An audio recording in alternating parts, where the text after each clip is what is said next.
अनगिनत फायदों वाली सुरन यानी ओल आपकी बेकार पड़ी जमीन को भी काम का बनाकर बेहतर कमाई का जरिया बन सकती है, जो आपके लिए बेहद फायदे का सौदा साबित हो सकती है। यही नहीं, ओल की खेती कर आप 7-8 महीने के भीतर अपनी लागत का 4 गुना मुनाफा भी कमा सकते हैं।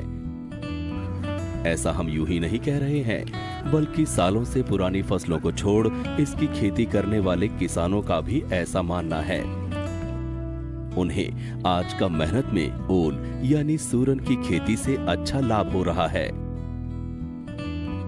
ओल का खेती हम लोग बहुत दिनों पहले से भी कर रहे हैं और ये बहुत फ़ायदेमंद खेती है। इसमें लेबर मजदूर का भी कॉस्ट बहुत कम लगता है और ये एक तरह से 6 महीना की पॉलिसी है।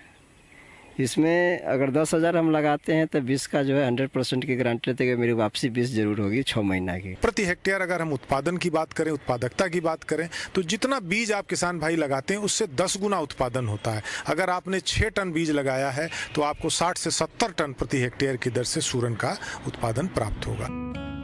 इन किसानों से ओल की खेती से लाभ को सुनकर अगर आपका भी मन सूरन की खेती करने का हो रहा है तो इसकी खेती की तकनीक जानना आपके लिए बेहद जरूरी है। तभी जाकर कहीं आपको इस फसल से लाखों की आमदनी होगी। ओल की खेती करने का सबसे सटीक टाइम होता है फरवरी और मार्च का महीना। रेतीली दोमट मिट्टी में इसकी खेती करना ज्यादा लाभदायक होता है, क्योंकि इस तरह की मिट्टी में ओल के कंदों की वृद्धि तेज होती है।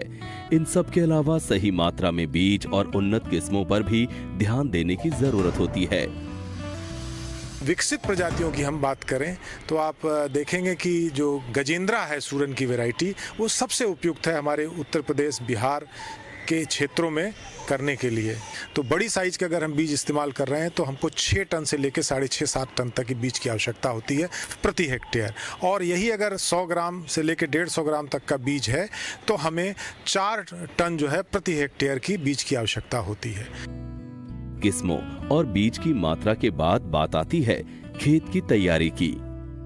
ओल लगाने के लिए पहले खेत को कल्टीवेटर फिर रोटावेटर से भुरभुरा बना लें और खेत की तैयारी के समय ही इसमें गोबर की खाद को भी मिला लें। इसके बाद 2-2 फीट की दूरी 30 सेंटीमीटर गहरा, लंबा और चौड़ा गड्ढा खोद लें और फिर इन्हीं गड्ढों में ओल के कंदों को रोप दें। इस तरह 1 एकड़ में 4000 गड्ढे खोदने पड़ते हैं।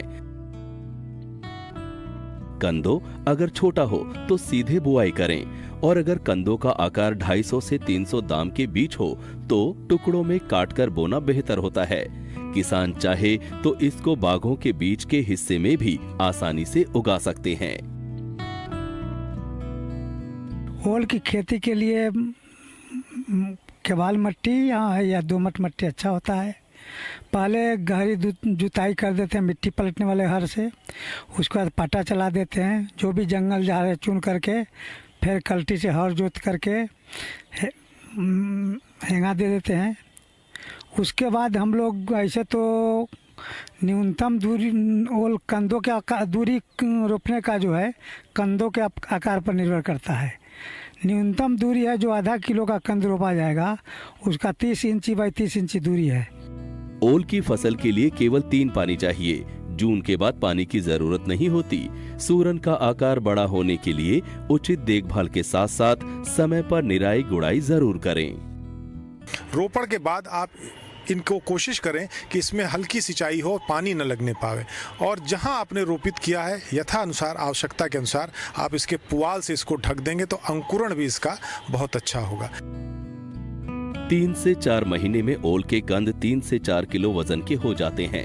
अगर आप 1 एकड़ में ओल की खेती कर रहे हैं तो आपको 150 क्विंटल तक उपज मिल जाएगी, जो बाजार में 3 से 4 हजार रुपए प्रति क्विंटल के हिसाब से बिक जाएगी और आपको 4 महीने के इस फसल से 4 लाख की आमदनी हो जाएगी। 1 एकड़ में ओल की खेती करने पर 1 से 1.5 लाख का खर्च आता है, जिसको कुल आमदनी में से